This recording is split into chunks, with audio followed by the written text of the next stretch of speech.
ஆய்வின் போது நெடுஞ்சாலைத்துறை அதிகாரியை தாக்க முயன்ற திமுகவினர் பொதுப்பணிக்காக நீ பணம் வாங்கவில்லையா என ஒருவருக்கொருவர் கேட்டுக்கொண்ட சம்பவம் பெரும் பரபரப்பை ஏற்படுத்தியுள்ளது. சென்னை அடுத்த மேற்கு தாம்பரம் பேருந்து நிலையத்தை விரிவாக்கம் செய்வதற்காக நெடுஞ்சாலைத்துறை அதிகாரிகளுடன் பேருந்து நிலையத்தை சட்டமன்ற உறுப்பினர் எஸ்.ஆர். ராஜா ஆய்வு மேற்கொண்டார்.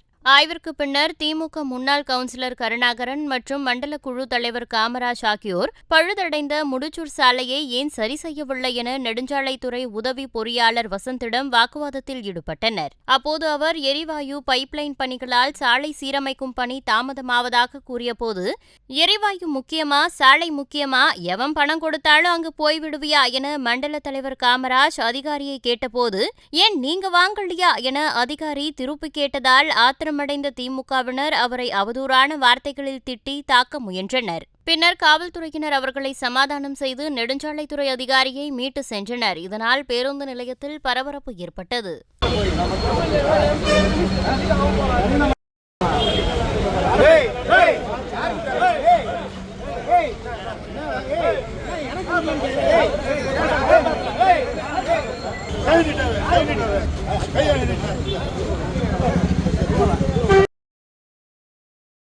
செய்திகளை உள்ளது உள்ளபடி தெரிந்து கொள்ள ரெஃப்ளெக்ட் நியூஸை சப்ஸ்கிரைப் பண்ணுங்க.